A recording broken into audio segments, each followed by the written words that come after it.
Hello guys, dito na tayo sa nag-viral sa Facebook na nagtitinda dito sa may radio station na na sandwich sausage, yung nag-viral na batang babae dito.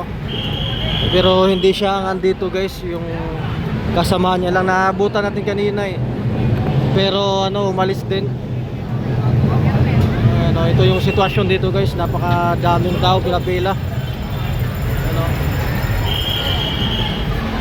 Yung nag-vlog ako dito dati, hindi pa gano'ng kadami yung tao, pero ngayon lalong dumami. Pinipilahan na talaga guys.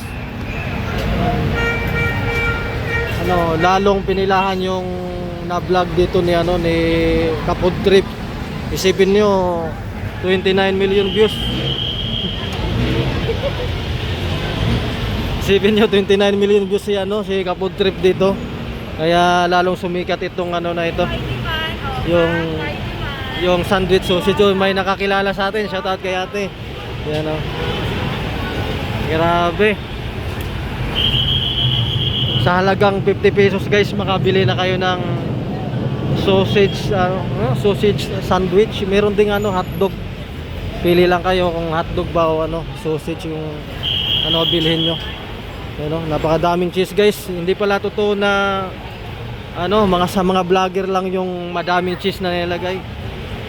Kasi nakita natin yung nag-comment sa vlog ni Kapod Trip na hindi maiwasan natin, meron din talagang mga basher na sinasabing sa mga vlogger lang daw yung madaming mga cheese nilagay, madaming ricados. Pero pag tingnan natin guys, pare-parehas lang, talagang overload talaga.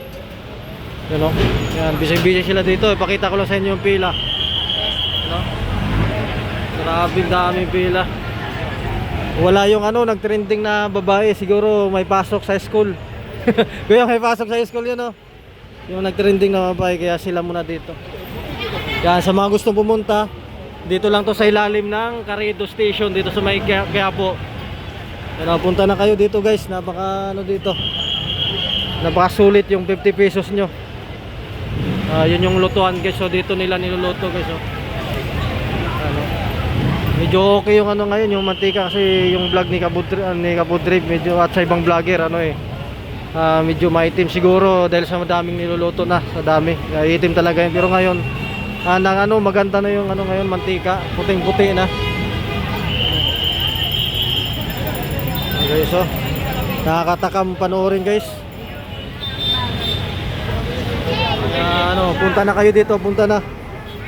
Yan.